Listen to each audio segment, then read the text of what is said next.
हिंदी साहित्य में आधुनिक काल में आज हम पढ़ने जा रहे हैं श्याम नारायण पांडे के बारे में। श्याम नारायण पांडे जी का जन्म 1907 को डुमराव, जो कि मध्य प्रदेश में, वहाँ हुआ। श्याम नारायण पांडे छायावाद काल के वीर रस के कवि है, क्योंकि इनकी जितनी भी रचनाएं हैं वो वीर रस से परिपूर्ण रचनाएं हैं।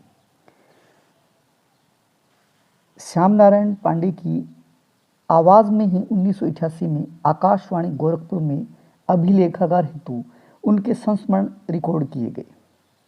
इनके जो रचनाएं हैं इनकी प्रमुख, जिनमें हल्दी घाटी, जौहर और त्रेता के दो वीर, ये मोस्ट इम्पोर्टेंट है। ये तीनों जो रचनाएं हैं वो बहुत बार पूछी गई है। तो देखिए, हल्दी घाटी जो काव्य है उसमें वीर शिरोमणि महाराणा प्रताप के जीवन चरित्र का वर्णन है। इस काव्य हेतु उनको देव पुरस्कार दिया गया। यानी इनका जो काव्य है हल्दी घाटी, उस रचना के लिए उन्हें देव पुरस्कार दिया गया। इसके बाद में इनका एक और प्रमुख रचना है, उसका नाम है जौहर, जो कोई चित्तौड़ की रानी पद्मिनी है उसके जौहर का वर्णन है, और इस रचना के लिए इन्हें श्याम नारायण पांडे जी को द्विवेदी पुरस्कार से सम्मानित किया गया।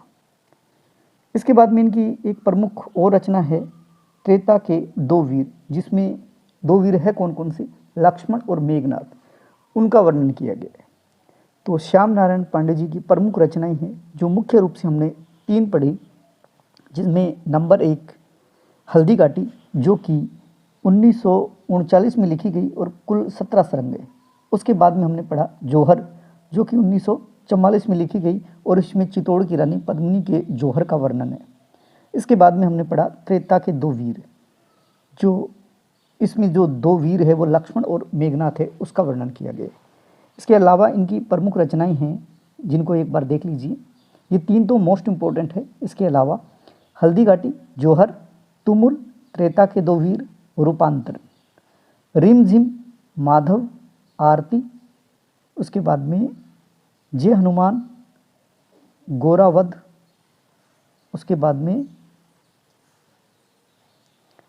बालीवध,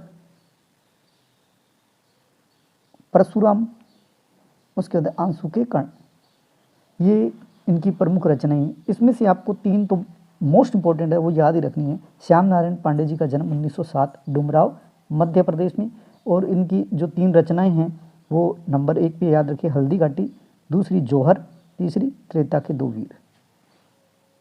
जय हिंद, जय भारत।